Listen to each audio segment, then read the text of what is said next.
Secretary Clinton, Americans say that health care costs and wages are their top financial concerns, and health care deductibles alone have risen 67% over the past 5 years. Is this something that Obamacare was designed to address, and if not, why not?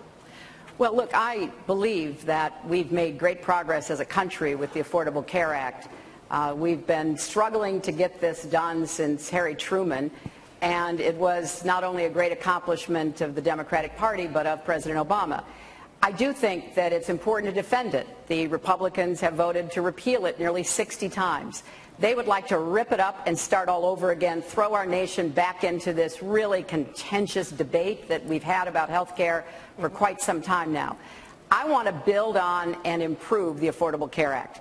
I would certainly tackle the cost issues, because I think that once the foundation was laid with a system to try to get as many people as possible into it, to end insurance discrimination against people with pre-existing conditions or women, for example, that yes, we were going to have to figure out how to get more competition in the insurance market, how to get the costs of particularly prescription drugs but other out-of-pocket expenses down. But I think it's important to understand there's a significant difference that I have with Senator Sanders about how best to provide quality, affordable health care for everyone.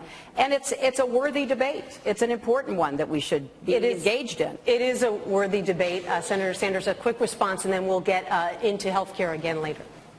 I am on the committee that helped write the Affordable Care Act. We have made some good progress.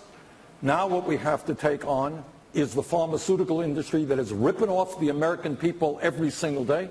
I am proud that I was the first member of Congress to take Americans over the Canadian border to buy breast cancer drugs for 1/10 the price they were paying in the United States. But at the end of the day, no doubt, the Affordable Care Act is a step forward. I think we all support it.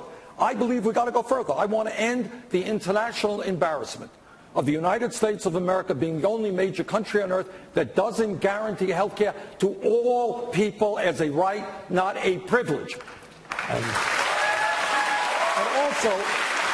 also, what we should be clear about is we end up spending, and I think the Secretary knows this, far more per capita on health care than any other major country, and our outcomes, healthcare outcomes, are not necessarily. All right, Nancy, I really wish you'd come back to me on this one, John, because we've actually found a way to reduce hospital costs. So whenever we come Governor, you're breaking the rules. I'd like to. I'm sorry, we're going to have to cut for a commercial. We'll be right back here.